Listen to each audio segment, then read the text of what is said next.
Donc je vous propose d'engager la première table ronde qui porte sur le rôle des différents acteurs de la médiation administrative.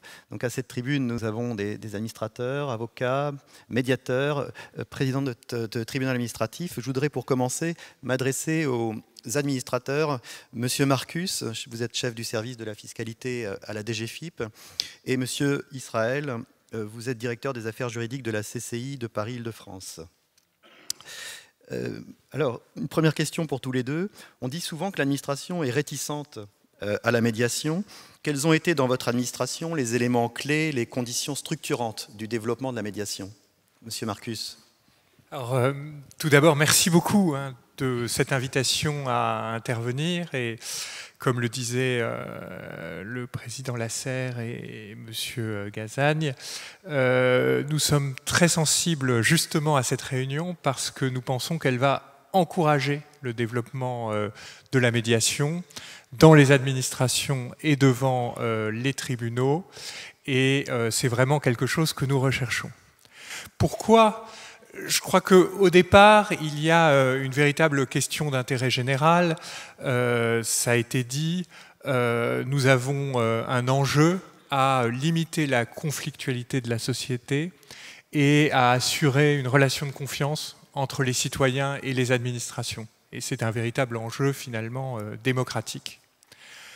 Au sein de la DGFiP, donc de l'administration fiscale, la problématique du règlement des conflits, elle est évidemment ancienne. La DGFiP est une machine pour une partie de son activité à régler les litiges. Vous le savez peut-être, les réclamations que nous recevons chaque année, elles sont plus de 3,5 millions, dont 2,8 millions de réclamations contentieuses. Elles concernent d'ailleurs à 90% l'impôt sur le revenu, la fiscalité directe locale. 96% de ces réclamations sont réglées dans les 3 mois, voire dans le mois, et 82% d'entre elles appellent une réponse favorable.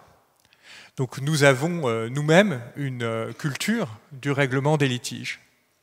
Par ailleurs, en interne, nous avons développé une procédure qu'on appelle la conciliation, donc, qui permet à la personne qui a fait l'objet d'un refus de saisir un interlocuteur en interne qui n'est pas un médiateur à proprement parler, mais qui est un conciliateur pour dialoguer avec lui. C'est environ 65 000 affaires par an. Et le conciliateur donne raison dans 60% des cas à peu près, donc 2/3 des cas, à la personne qui le saisit. Et c'est dans ce contexte finalement qu'intervient le médiateur à son tour. Alors pour nous, au niveau administratif, c'est un médiateur institutionnel, c'est Christophe Bollinet, que je salue au passage, et dont l'activité, il couvre tous les ministères économiques et financiers, mais il est largement accaparé par la DGFiP, puisque je crois savoir que ça représente 90% de ces dossiers, et 75% sont de l'ordre de la fiscalité. Pour nous, je crois que le développement du médiateur, le fait que finalement les demandes du médiateur sont reçues par l'administration, c'est lié à l'efficacité qu'il a pour régler les questions, puisque notre objectif, c'est de régler le maximum de questions. Environ 60% des dossiers qu'il traite aboutissent également à une solution favorable pour le contribuable. Le défenseur des droits aussi nous saisit à peu près 600 fois par an, en plus des 1500 ou 1600 demandes du médiateur du ministère. Donc on est vraiment dans une logique globale de règlement des conflits. Alors, cette logique de médiation, elle s'inscrit aussi bien dans notre stratégie d'ensemble. C'est-à-dire que dans l'administration fiscale, nous sommes engagés dans l'idée qu'il faut prévenir les conflits et prévenir les litiges. Ça suppose d'abord un accompagnement en amont. C'est-à-dire que le meilleur litige, je crois que c'est le professeur Chevalier qui le disait, c'est quand le litige n'a pas lieu. C'est-à-dire que l'administré, le contribuable, est informé à l'avance de la manière dont il doit procéder, sécurisé juridiquement, et donc là, on évite à l'origine le problème. Mais ensuite, évidemment, il faut aussi avoir des règlements efficaces. C'est le droit à l'erreur, la conciliation, mais aussi la médiation. Et finalement, pour nous, dans ce cadre-là, le médiateur vient prendre place dans un ensemble de moyens que nous utilisons pour finalement offrir un nouveau visage. Je crois qu'être capable de travailler avec un médiateur, finalement, c'est avoir une vision de la relation avec l'administré, de la relation avec le contribuable, qui favorise le dialogue. Je vous parlerai après des défis que nous avons pour progresser sur cette voie. Monsieur Israël, qu'est-ce qui a été déterminant à la CCI pour promouvoir la médiation? Merci pour la question, merci pour cette invitation. Tout d'abord, la Chambre de commerce de Paris-Île-de-France a été pionnière en matière de médiation, puisqu'en 1995, elle est à l'origine de la création du Centre de médiation et d'arbitrage de Paris, donc, qui a une double casquette, qui est un centre de gestion et de résolution, et également un centre de formation reconnu. Donc déjà, très rapidement, elle s'est intéressée à la chose. Ensuite, du fait de sa mission de représentation des entreprises, cette culture ancrée de proximité, de relations commerciales, fait qu'elle a toujours été attentive à faire en sorte à ce que les dossiers, pour tant que faire se peut, trouvent une solution amiable et ne finissent pas au contentieux. Mais pour autant, je serais tenté de dire, cela ne suffit pas. Cela ne suffit pas, et si vous permettez, je vais vous faire un aveu. Je sais, je prends des risques devant des magistrats que de faire un aveu. Je vais vous faire un aveu. Il y a 3 ans, lorsqu'on m'a parlé de médiation, en dépit de ce que je viens d'énoncer, j'étais un peu sceptique. Je ne voyais pas très bien ce que cela pouvait nous apporter de plus que ce que nous faisions jusqu'alors. Et en fait, comment est-ce qu'on a franchi le pas? C'est un nous collectif. Comment on a été au-delà? Eh bien, tout n'a pas commencé par une nuit sombre le long d'une route solitaire de campagne. Je n'ai pas vu une soucoupe volante, mais j'ai eu un dossier très compliqué avec des collègues techniciens. On ne s'en sortait pas. Et dans le cadre de ce dossier compliqué, on a fait appel à un consultant, à un conseil extérieur. Et pour régler cette question, il nous a parlé de la médiation. Et on a commencé à étudier la question, à réfléchir au sujet. Et au point qu'à la fin, mes collègues techniciens étaient tellement passionnés par la chose qu'ils voulaient tous être médiateurs. Donc je pense, comme cela a été évoqué précédemment, qu'il faut voir la chose. Quand on vous en parle, c'est bien, mais il faut des exemples concrets, des témoignages concrets de ceux qui l'ont vécu, qui vous disent voilà ce qui a fonctionné, ça fonctionne, mais également parfois voilà ce qui n'a pas fonctionné et pourquoi cela n'a pas fonctionné, ce qui permet de s'enrichir et de progresser. Ce sont ces éléments, donc des éléments essentiellement humains, qui font qu'aujourd'hui, la médiation est quelque chose d'ancré, et au-delà de la direction des affaires juridiques, elle est ancrée dans l'esprit d'un certain nombre de techniciens et de collaborateurs d'autres directions. J'aimerais que vous puissiez me dire l'un et l'autre très rapidement quels sont encore les points de progression selon vous dans chacune de vos administrations et quels conseils vous pourriez donner aux administrateurs qui nous écoutent dans la salle. Alors, je crois que, et je commence peut-être par la fin, l'avenir, c'est l'administration qui prend l'initiative de la médiation. C'est-à-dire qu'aujourd'hui, le médiateur, finalement, c'est une des voies de recours que peut saisir le contribuable chez nous, l'administré. Demain, l'administration, dans certaines situations, choisira elle-même de saisir le médiateur. C'est d'ailleurs ce que nous avons fait récemment sur un dossier difficile qui portait sur des questions réellement inédites. Et nous avons choisi nous-mêmes de faire recours à un médiateur. Il y avait en plus une configuration de parties compliquée et pour un succès et la satisfaction générale. Après, derrière, il y a clairement une question de mutation culturelle. L'impôt, l'administration générale, mais en particulier l'impôt, c'est la déclaration des droits de l'homme et des citoyens, ça ne se négocie pas, ça ne se discute pas. Pour nous, il s'agit toujours d'appliquer les règles, d'appliquer les procédures.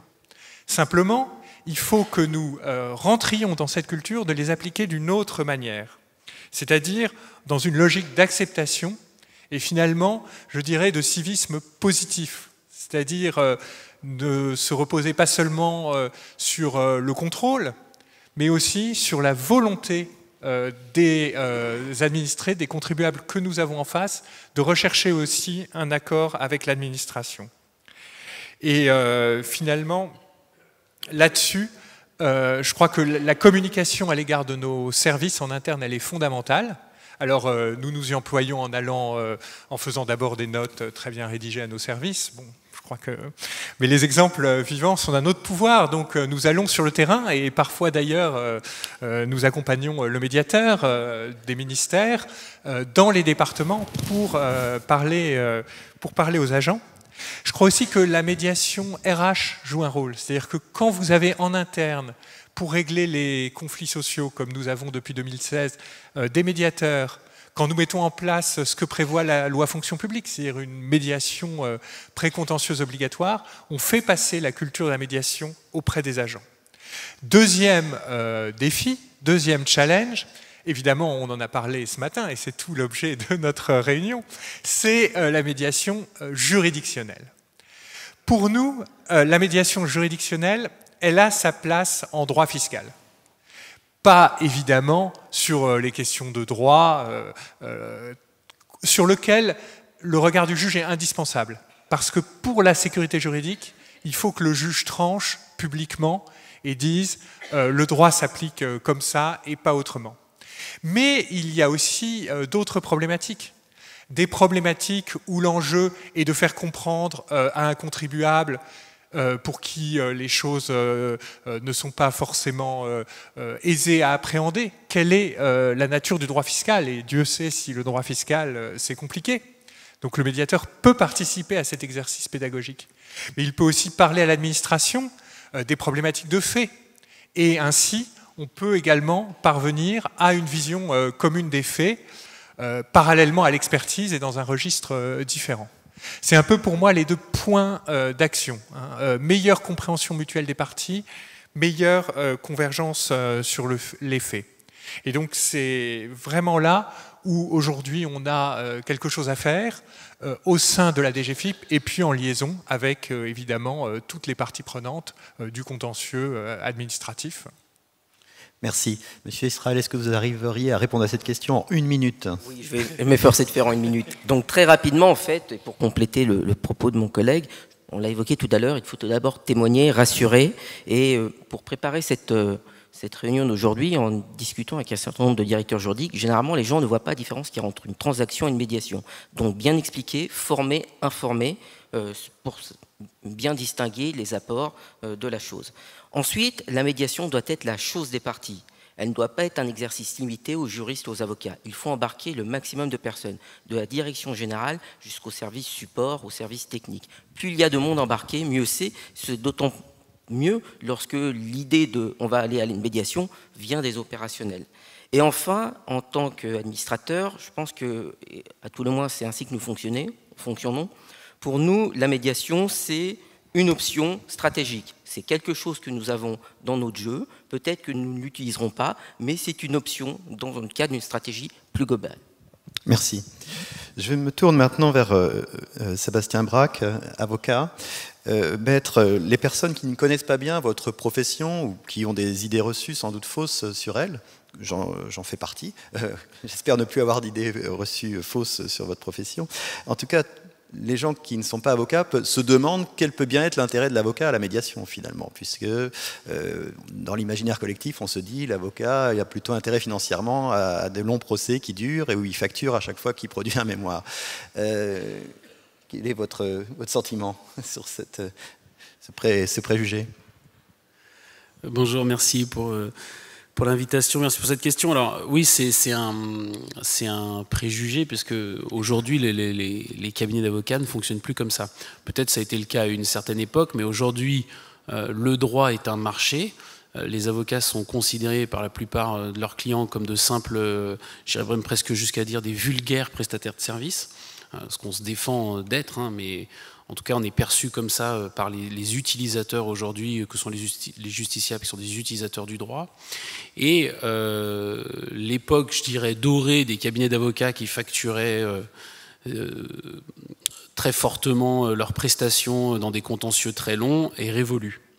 Aujourd'hui, on a des clients qui sont exigeants, qui sont en général très bien dotés en termes de services juridiques et donc qui font relever bien entendu leur niveau d'exigence et qui vont chercher chez l'avocat un stratège et finalement ce qu'ils n'arrivent pas à retrouver dans leur service, c'est-à-dire quelqu'un qui est capable de bâtir une stratégie et qui maîtrise la règle contentieuse de manière à optimiser le résultat, voire à obtenir un certain résultat.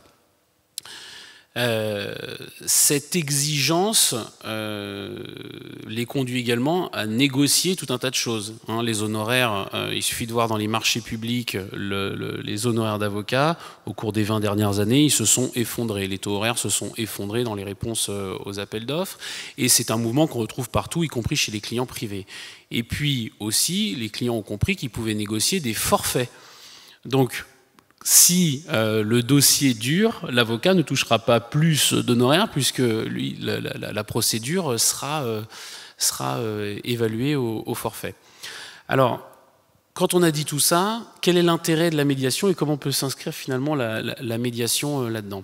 Eh bien, la médiation, c'est un outil supplémentaire qui permet à l'avocat d'apporter davantage de satisfaction à son client.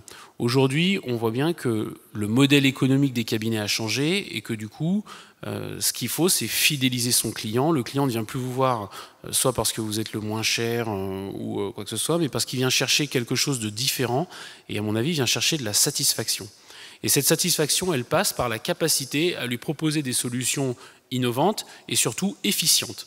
Et dans la médiation, justement, on arrive à se dégager du caractère parfois un peu binaire du contentieux administratif.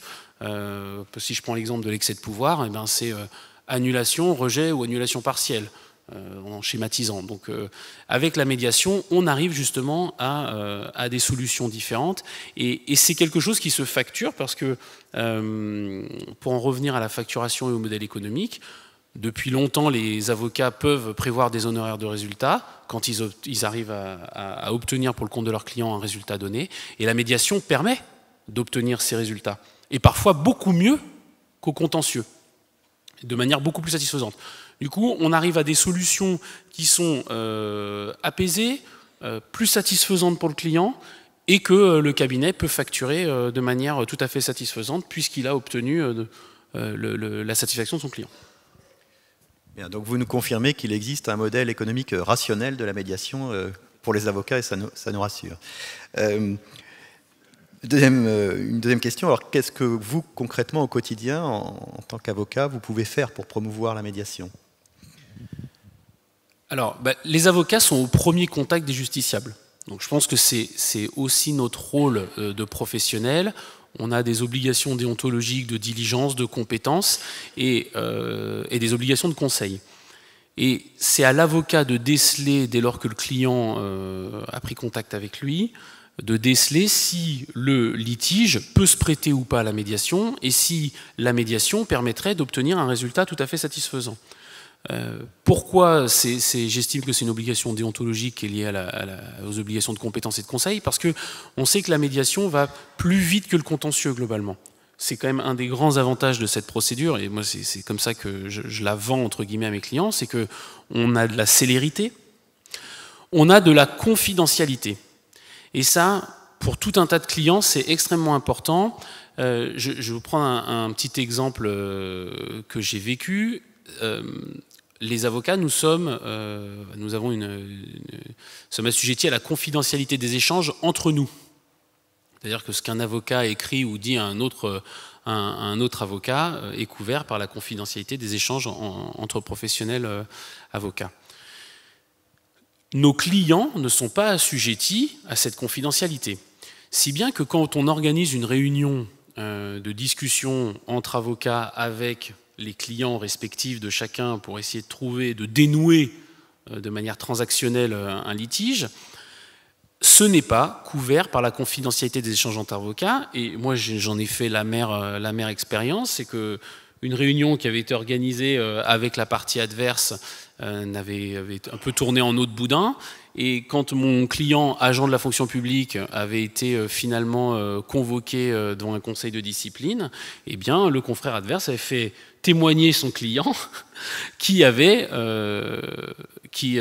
dévoilé tout ce qu'on s'était dit au moment de cette réunion qu'on estimait plus ou moins confidentielle, mais en tout cas, lui, il n'était pas couvert par cette obligation de confidentialité. Le gros avantage de la médiation, c'est que tout ce qui se dit, y compris entre les parties, est couvert par cette confidentialité des échanges et la confidentialité de la médiation. Et là, on a un vrai avantage par rapport, en encadrant du coup ces discussions par la médiation, on a un vrai avantage par rapport à ce que nous, avocats, pouvons apporter, puisque nos clients, seuls dans le cadre de la médiation, sont couverts par la confidentialité. Donc là, c'est encore un autre avantage d'un point de vue... et pour les personnes publiques, les élus et autres, c'est quand même une garantie essentielle de savoir que ce qu'on va se dire franchement les yeux dans les yeux pour essayer de dénouer le litige, on va pouvoir, ça ne pourra pas être utilisé ensuite de manière déloyale. Et puis, dernière chose sur laquelle j'insiste, alors c'est un petit exemple qui m'est arrivé, pour le coup j'avais une mission de médiation, c'était moi le médiateur, mais médiation, on est dans le cadre d'une médiation organisée par le TA de Lyon et à l'initiative du magistrat. Et c'est un litige de fonction publique, on a un agent qui est licencié pour suppression de poste, qui conteste son licenciement, qui fait un ou deux autres contentieux sur le annexe à côté. Et on a une situation qui est enquistée, mais pas plus que ça. Et le magistrat sent qu'il y a peut-être quelque chose à jouer, donc il désigne un médiateur, il se trouve que c'est moi. Je reçois chacune des parties et je me rends compte en fait que les deux aimaient travailler ensemble. C'est-à-dire qu'après discussion avec l'agent, je me rends compte qu'il n'a contesté son poste sa suppression de poste que dans le but de tenter d'être réintégré. Et pour l'administration, ils étaient bien désolés, mais c'est parce que c'est suite à une non-ouverture de site qu'ils ont dû se séparer de l'agent, alors que c'était un agent qui donnait satisfaction. Et je me rends compte de ça en recevant chacun un quart d'heure, et finalement je leur demande si je peux en parler au moment où on se réunit. Ils me disent d'accord, et en fait les conseils qui avaient discuté entre eux, qui avaient tenté de se rapprocher en amont, n'avaient jamais réussi à déceler que l'un voulait continuer à travailler et que finalement l'administration n'avait rien contre son agent et que c'était une simple décision finalement d'organisation qui avait conduit à se séparer de l'agent.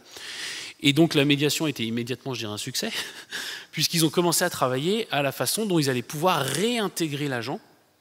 Et là, on a l'illustration parfaite de l'intérêt de la médiation, c'est que si l'agent avait gagné son contentieux, il aurait été peut-être réintégré ou que sais-je, parce qu'en cas de licenciement, on sait que c'est ça qui se passe. Mais là, on a une réintégration qui est concertée, apaisée, et du coup, l'administration ne la subit pas. Ils construisent ensemble cela.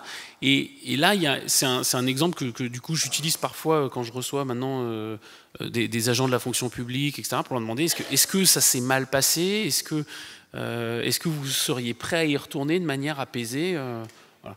Parce que dans la médiation, c'est l'intérêt aussi, c'est de prévoir l'après. Voilà. Merci. Donc vous nous dites que l'avocat a un rôle à jouer en tant que conseiller de son client, mais également éventuellement en tant que médiateur, comme ça a été votre cas, il peut agir sur les deux plans finalement. Ça change oui. la vision. Merci. Alors, on a entendu le point de vue des parties, donc l'administration, l'avocat. Je voudrais me tourner maintenant vers le juge administratif, Madame Bonmati, présidente du tribunal administratif de Marseille, que je remercie d'avoir fait ce long trajet pour nous rejoindre. Et alors, comme il n'y a pas de langue de bois entre nous aujourd'hui, je voudrais mettre les pieds dans le plat et vous poser la question de l'intérêt finalement de la médiation pour les juridictions administratives. Le Conseil d'État a une politique très volontariste de développement de la médiation, mais est-ce que vraiment cela rejoint l'intérêt des juridictions administratives? Est-ce que le coût en termes de temps passé pour vous est acceptable par rapport aux bénéfices que vous pouvez retirer de la médiation? Alors merci David. Donc la première chose, c'est quel intérêt pour les juridictions, pour la juridiction, en tout cas peut-être pour la mienne, voilà, c'est de recentrer le juge sur son véritable office de juge. Et c'est aussi pacifier les relations entre ces justiciables qu'il s'agisse des administrations et des particuliers, ou entre ces justiciables, la juridiction et les auxiliaires de justice, en les aidant à résoudre eux-mêmes leurs litiges. Mais pour ça, et ça n'est pas, contrairement aussi à une idée reçue, parce que en termes quantitatifs, ce n'est pas ce qui ressort aujourd'hui de la gestion des juridictions, ça n'est pas la volonté du tout du juge de se décharger du contentieux, de son contentieux qui l'encombre sur la médiation, mais c'est au contraire essayer de développer la prévention de la saisine du juge par la médiation. Et l'outil, à mon avis, c'est maîtriser les coûts pour optimiser ces bénéfices-là. Et l'outil, pour moi, c'est la clarté du message en interne à la juridiction. Parce qu'il faut que la juridiction, dans son intégralité, adhère à l'idée de la médiation, parce que c'est cette adhésion qui est la garantie de la qualité du message qu'elle porte à l'extérieur. C'est-à-dire, en fait, il ne faut pas que ça soit uniquement le chef de juridiction qui porte le message à l'extérieur, il faut que toute la juridiction porte le message vers l'extérieur. Alors, le développement de la médiation à l'initiative du juge, c'est 3 choses. C'est d'abord une action volontariste de la juridiction à l'égard de ses justiciables et de ses auxiliaires de justice par la mise en œuvre des conventions. Des conventions ont été passées avec d'autres partenaires. Le choix qui a été fait à Marseille, c'est un choix qui s'est imposé localement, qui est celui de s'appuyer sur les barreaux. Et donc, voilà, nous sommes en train d'achever un processus de systématisation des conventions avec les barreaux. C'est aussi systématiser de manière plus large les invitations à la médiation. Et en ce sens, on remercie les services informatiques du Conseil d'État et le Conseil d'État d'avoir élaboré un courrier type d'accusé-réception de la requête dont le texte comporte explicitement une invitation à la médiation. Et certains vice-présidents, enfin certains magistrats se sont étonnés de recevoir des mémoires qui leur indiquent « Comme vous m'y avez invité, je souhaite une médiation ». Le magistrat disait « Mais j'ai invité personne ». Mais si. En accusant réception de la requête, on les a invités à solliciter la médiation. Et ça, c'est vrai que c'est un élément déclenchant. Et puis surtout, ça c'est aussi la constitution d'un solide vivier de médiateurs compétents. Et nous sommes preneurs, notamment nos référents médiation, sommes preneurs de CV et de candidatures. Mais surtout, à mon avis, ça s'accompagne en interne d'une recherche de maîtrise des coûts par une meilleure formation des magistrats et des agents de greffe, et aussi en rassurant les magistrats, les aides à la décision, les greffiers, en construisant en interne un dispositif rationnel.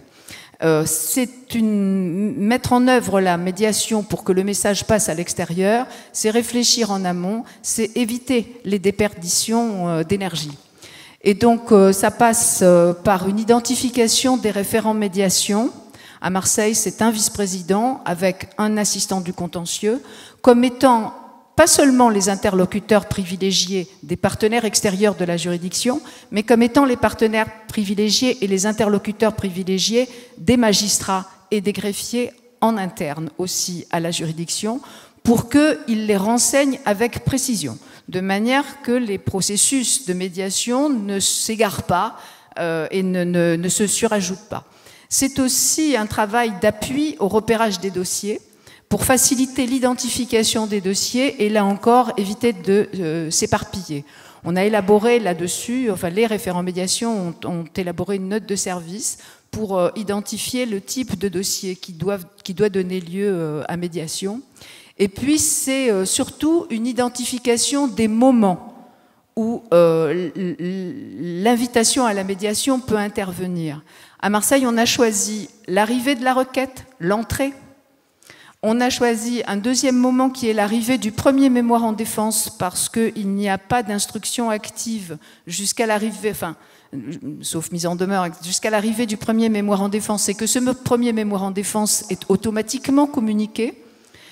Et on a choisi un autre moment qui est l'expertise en référé. C'est-à-dire lorsque l'office du juge du référé expertise s'est accompli et que l'expertise est entre les mains maintenant de l'expert qui peut décider et choisir soit de s'interrompre, soit d'organiser lui-même la médiation. Ce qui nous est apparu important, c'est de ne pas laisser le contentieux trop se développer avant de proposer la médiation, pour éviter que le magistrat ou le greffe ait l'impression d'être dépossédé de son travail d'instruction ou d'étude du dossier, ait l'impression que tout ce travail n'a servi à rien, et puisse opposer le fait que finalement on irait plus vite en jugeant l'affaire que de l'interrompre à un moment où son instruction est suffisamment avancée. Et donc on essaye de bien marteler l'idée que la médiation ne se surajoute pas, elle se substitue au dossier contentieux. Ce n'est pas un double travail et elle n'a pas vocation à déposséder le magistrat de son dossier. Et j'insiste là-dessus parce que c'est une crainte qui a également été exprimée, qui m'a également été exprimée par les avocats, que la médiation va le déposséder de son rôle et de son dossier. Et donc on précise bien le phasage des processus, on a élaboré des fiches actions pour développer en interne une pédagogie de la médiation, de sorte qu'elle puisse être proposée en termes clairs et après une adhésion au dispositif aux interlocuteurs du tribunal. Merci beaucoup, vous avez répondu à toutes les questions que je voulais vous poser. Je me tourne maintenant vers un acteur du procès administratif que nous ne connaissons pas bien, qui est un peu dans l'ombre des contentieux indemnitaires et qui pourtant joue un rôle déterminant, c'est l'assureur. Donc je suis très heureux de recevoir aujourd'hui M. Philippe Poiget, délégué général de la Fédération française des assurances. Les assureurs ont un rôle déterminant à jouer dans le développement de la médiation à travers le contenu des prestations de protection juridique. La protection juridique prend en charge classiquement les frais d'avocat nécessaires au règlement du litige, mais est-ce qu'elle commence à inclure la prise en charge des frais d'une éventuelle médiation? Est-ce que c'est une pratique qui se développe ou est-ce que vous l'encouragez? Alors, je vous remercie tout d'abord de nous avoir accueillis à cette table qui est dominée plutôt par la sphère publique, et donc en tant qu'acteur de la sphère privée, je crois qu'on a un rôle complémentaire qui est très important dans le développement de la médiation. Je voudrais simplement rappeler en exergue que nous avons sans doute été un des premiers secteurs d'activité à installer la médiation. Ça fait maintenant 30 ans, avant même que la médiation de la consommation au niveau européen ne vienne instituer un cadre beaucoup plus formel. Un point également important, la médiation assurance, nous l'avons ouverte également aux entreprises, ce qui est important par rapport à la sphère que nous évoquons en ce moment, que peuvent être les collectivités notamment. Le deuxième point, c'est protection juridique. La protection juridique, j'insiste sur un point qui est crucial, on est bien dans un dispositif qui ne vise pas uniquement la séquence de l'indemnisation, c'est-à-dire le versement de sommes d'argent. Nous sommes également dans un volet de prestations en nature qui va avoir plusieurs aspects, dont bien entendu le conseil préventif. Je donne juste un chiffre, il y a 2 millions de prestations versées chaque année à titre informatif avant même tout règlement de sinistre. Les sinistres de protection juridique, vous en avez 600 000 et vous en avez les 2/3 qui sont réglés à l'amiable. Ce qui montre bien l'insistance avec laquelle nous faisons en sorte de régler au maximum par des modes alternatifs, donc par l'amiable, le règlement des litiges. Si je descends un petit peu plus dans les éléments, la protection juridique, globalement, elle couvre, je dirais, tous les aspects normaux de la vie des personnes, avec des accents qui peuvent être la consommation, qui peuvent être un peu l'immobilier, qui peuvent être également les droits sociaux. Et puis, quand on descend un petit peu, on se rend compte que, je prends 2 grandes catégories, tout ce qui est le volet de la construction. Par essence, celui-ci est relativement complexe quand on voit les choses. Il est clair que le développement de la médiation administrative, et chaque jour qui passe, elle s'encourage, montre un intérêt lorsque tous les intervenants de la chaîne sont happés dans cette séquence de la médiation administrative. Ça peut paraître un petit peu compliqué, notamment vis-à-vis de l'assurance construction, lorsque, bien entendu, la relation avec le maître d'ouvrage sera acquise. En revanche, on va avoir des difficultés quand on va parler des sous-traitants, où la détermination de la responsabilité relèvera du juge judiciaire. Et donc à ce moment-là, ça risque d'être un petit peu plus difficile à mettre en œuvre. Également, faut avoir en tête que pour le volet des de la construction, vous avez peu d'acteurs. Relativement des dossiers complexes, comme je l'ai dit, la médiation administrative a sa place, elle doit se développer. Ça passe également énormément par de l'information, par la répétition de cette information. Je l'ai dit en entrée, on a développé dans le secteur de l'assurance la médiation. Ça ne suffit pas de l'indiquer au moment de la souscription du contrat. Il faut le répéter à un moment très important de la vie, qui est le momentum du sinistre, et le répéter à chacune des étapes. Et c'est ça aussi qui permet de favoriser le développement et le recours à la médiation, et donc à la médiation administrative. Je terminerai par un point sur les collectivités. Là, vous avez deux process. Il y a un process où, très clairement, hanté toute saisine juridictionnelle, nous avons assez peu de vision. Pour autant, il peut y avoir une place, du moment que c'est garanti dans le cadre des contrats. Ça sera pris en charge. Dans le volet expérimental de 2018, là, il est plus réservé. On a peu de dossiers, mais là aussi, il y a une place. Ça doit s'accoutumer, ça doit se mettre en œuvre. Et en tout cas, le secteur de l'assurance participera à son développement. Merci beaucoup.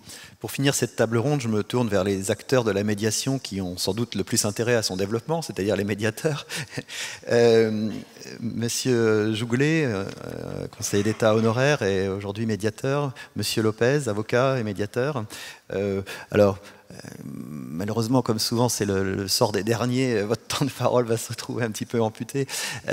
Mais est-ce que vous pouvez nous dire chacun quels sont nous donner peut-être des exemples concrets qui montrent que la médiation peut régler de façon plus durable et un litige plus qu'un procès? Je vais essayer d'être bref. Je vais essayer de vous faire jouer au jeu du passe-muraille, c'est-à-dire d'entrer dans une salle où se tient une séance de médiation, puisque jusqu'à maintenant, personne n'a encore parlé de la boîte noire qui est couverte par la confidentialité. Donc il était une fois une commune membre d'une communauté de communes qui voulait faire de très importants travaux d'assainissement. C'est une histoire vraie, hein, donc simplement je la rends anonyme. Et qui, pour réaliser ces travaux d'assainissement, est passé à un marché de travaux avec un groupement d'entreprises. En cours de chantier, des venues d'eau imprévues noie complètement le chantier et se double d'eau usée aussi. Donc, il faut nettoyer le chantier, le relancer. Ça coûte extrêmement cher. L'entreprise ne veut pas continuer. La maître d'ouvrage, lui aussi, admet qu'il y a des grandes difficultés, mais ne veut pas payer, signer un avenant qui augmente très très sensiblement le marché. Il y a des règles de passation de marché qui l'interdit. Et ces deux parties sont d'accord pour procéder par le biais d'une médiation. C'est donc une médiation purement conventionnelle et je suis désigné par le président administratif comme médiateur. Au moment de la rédaction du projet de convention de mise en œuvre que les parties vont signer au début de la médiation, j'ai les deux parties et je comprends que les deux parties sont déjà d'accord pour faire une résiliation. Elles sont en désaccord sur la cause de la résiliation pour faute contre l'entreprise. L'entreprise, elle, estime que c'est une résiliation dans un but d'intérêt général, ce qui change beaucoup de choses, mais je ne vais pas rentrer dans les détails, sur les indemnisations. Et les deux parties me disent, la médiation, il faut faire un décompte de résiliation. Donc, on commence la séance de médiation. Je constate que la commune, il y a le directeur général qui m'apporte un mandat, il peut donc engager la commune, qu'il y a le responsable technique qui suit le chantier et le chef des services juridiques. Du côté du groupement, je constate d'abord qu'il n'y a qu'un membre du groupement, le mandataire, mais qui m'apporte des mandats des 2 autres membres du groupement, comme quoi il pourra engager tout le groupement. Et ce groupement est présenté par son directeur général, par le chef de chantier et par quelqu'un qui est responsable du service juridique. Je demande comment ça s'est passé, on me décrit le chantier, et pendant les 2 premières heures, ne parle que le responsable service technique de la ville et le chef de chantier du côté de l'entreprise, et qui ne se mettent absolument pas d'accord sur les causes du dommage, du désordre. L'un dit ça aurait dû être prévu dans le dossier de consultation de l'entreprise, les problèmes de poche géologique, et l'autre dit pas du tout, c'est vous, quand vous avez fait votre acte de candidature, vous allez faire des études techniques plus poussées. Cas classique, si on est au contentieux, on va demander un expert, l'expert ira voir les causes, se prononcera sur les remèdes, et après le juge tranchera. Au bout de 2 heures, je fais une pause, et en revenant, je dis on va laisser de côté la question des causes, on va laisser de côté la question de résiliation pour faute ou pas, en supposant que cette question soit résolue, comment établissez-vous votre décompte de résiliation? Et on reprend point par point les différents éléments d'un décompte de résiliation, les travaux réalisés, et au bout d'1 heure et demie, le différence est réduit, mais il reste quand même très élevé, 1 million d'euros. Et ce 1 million d'euros qui fait encore le différent, c'est en fait sur les conséquences du retard essentiellement, qui doit le supporter, pénalité de retard, ainsi de suite. C'est la pause, on va déjeuner chacun de son côté, moi tout seul, et je me dis c'est fichu. En début de séance, l'après-midi, je demande, et je reçois un entretien uniquement avec le groupement d'entreprise, et je leur rappelle que je suis tenu par la règle de confidentialité et que ce qui va être dit dans cette réunion ne pourra pas être répété, sauf accord de leur part, avec la commune. Et je demande au groupement, vous êtes là? Mais pourquoi êtes-vous là? C'est vous qui êtes à l'origine de la médiation, il n'y a même pas un juge qui vous a lancé. Qu'est-ce que vous attendez sur cette médiation? Réponse du directeur général, c'est simple. 1. Il y a une campagne de presse contre nous. Notre nom est répété dans la presse locale. Nous sommes constamment mis en cause, alors que l'entreprise défaillante, ce n'est pas nous, c'est un autre membre du groupement. Nous ne supportons plus cette mise en cause de notre renom. Et ensuite, avec cette autre entreprise, les relations se sont totalement dégradées. Nous ne voulons plus travailler avec elle, nous voulons sortir du groupement. Je leur réponds, mais écoutez, quel est le prix que vous êtes prêt à payer pour sortir de ce groupement? On me dit, est-ce que vous réduisez votre demande dans le décompte? Et on me donne un chiffre très important. On n'est plus sur qu'est-ce que je dois payer. On est quel est le prix que moi j'accepte de supporter pour des motifs autres que l'exécution précise des travaux. Je quitte le groupement et je vais voir la commune. Et je demande même, mais vous avez accepté la médiation, pourquoi vous êtes là? Le maire me répond très simple, enfin le directeur général, mais le maire était derrière. Il me répond très simple, c'est très simple. D'une part, nous n'en pouvons plus des réclamations des riverains qui viennent en dommage de travaux publics, puisqu'on ne peut pas accéder à leur maison, à leur magasin. Et par ailleurs, au 31 décembre prochain, la compétence dans ce domaine est transférée à la communauté de communes. Et le maire ne veut pas transférer à la communauté de communes un dossier contentieux, un dossier pourri. Nous voulons que tout soit terminé au 31 décembre. Même question, quel est le prix que vous êtes prêt à payer? Et on me dit, pour s'en sortir, nous voulons bien monter à telle somme.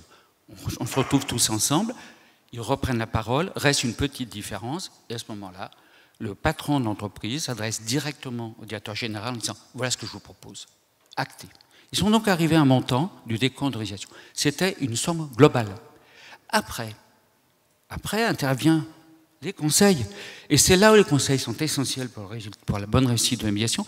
Il fallait écrire l'accord de médiation, établir le décompte de résiliation. Et vous voyez bien ce que ça veut dire. Il fallait renverser la vapeur, représenter de façon juridique, supportable au niveau du contentieux, un accord qui était global. Il y avait tel montant, je ne sais plus, 5 millions au titre du compte de résiliation, et ces 5 millions ont dû être retraduits, élément par élément, pour que, en refaisant un décompte de résiliation dans les formes, on arrive à ce montant. J'insiste, c'est pour ça que c'est beaucoup plus global que ce qu'on connaît au contentieux. C'est qu'au fond, on n'est pas parti d'une addition, on est parti d'une somme globale, justifiée par des motifs qui ne sont pas purement l'exécution du chantier, et après les avocats, les conseils ont retraduit tout cela en termes plus précis. Et pour conclure là-dessus, je crois que l'essentiel d'une médiation, ce sont les avocats. Et pas parce qu'ils parlent, parce qu'ils se taisent pendant la médiation et qu'ils reprennent la main, et c'est la main la plus importante, quand moi je disparais, c'est-à-dire quand il faut rédiger l'accord de médiation. Merci beaucoup. C'est effectivement pas intuitif pour les juristes purs, mais c'est très intéressant comme témoignage. Maître Lopez, là aussi quelques minutes s'il vous plaît. Oui, bonjour à tous. Merci de votre invitation. Je vais m'efforcer d'être le plus concis possible, bien que vous savez, Monsieur Moreau, donner la parole d'un avocat, c'est toujours prendre le risque qu'il ne vous la rende pas. Mais soyez rassurés, cet avocat est devenu depuis médiateur et donc il a appris le sens de l'écoute et le sens du partage. Pour illustrer le petit exemple que je vais vous donner, je voudrais partir de deux idées qui ont, pour moi, en tant qu'homme du contentieux, du débat que j'ai été pendant longtemps dans ma vie, illustré véritablement ma démarche de médiateur. La première constatation, c'est que j'ai toujours entendu parler du différent. Et pour moi, le différent, c'était ce que exposaient les parties et qu'ils souhaitaient, au travers de cet exposé, trouver une solution. Je n'avais pas compris que dans le différent, il y avait deux choses qui étaient cachées, le litige ou le conflit. Et que dans ma profession d'avocat, j'avais appris à transformer le différent en litige, c'est-à-dire à l'illustrer, à le standardiser, à le maquettiser pour qu'il soit compréhensible par le juge et peut-être par les autres interlocuteurs juridiques.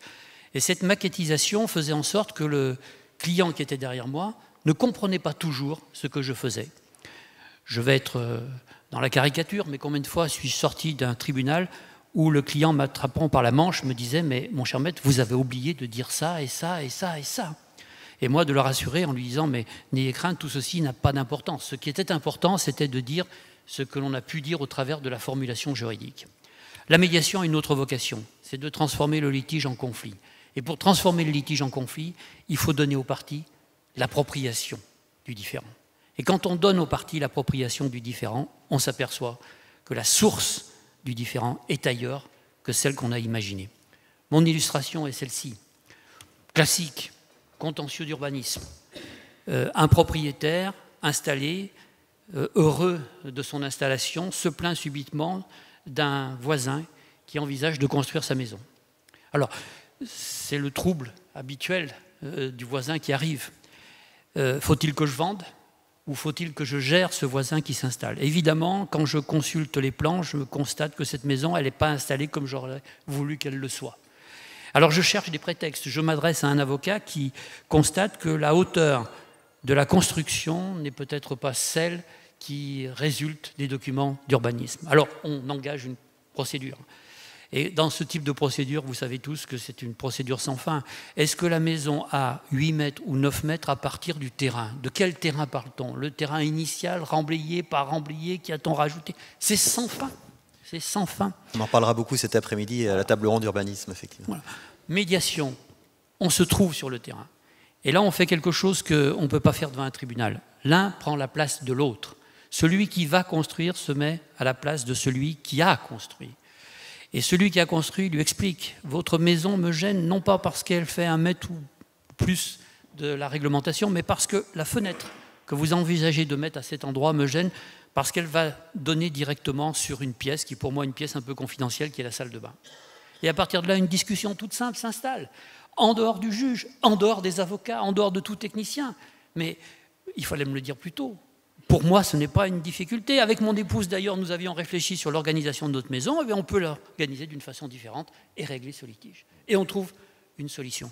Ça me conduit à une deuxième chose. Je vous ai dit, l'appropriation, la notion de différent conduit à cette appropriation du litige. Et cette appropriation du litige conduit à la compréhension de la solution. C'est ça qui est fondamental. Aujourd'hui, on constate certains échecs des décisions et du travail que nous faisons parce que les justiciables ne comprennent pas toujours la décision. Dans la médiation, ils la comprennent parce que la décision devient la leur. J'ai entendu avec beaucoup d'intérêt les propos qui ont été tenus à l'ouverture de ce colloque par Monsieur le vice-président, où il disait c'est la confiance, la notion de confiance. C'est fondamental. L'appropriation du conflit permet cette reprise de confiance et à partir de là, le règlement de tout type de différends. Merci beaucoup. On retient effectivement l'importance de la médiation pour révéler les intérêts cachés, finalement, chose que le juge est moins à même de faire. Je vous remercie vraiment tous de votre participation. Je crois qu'on peut vous applaudir pour...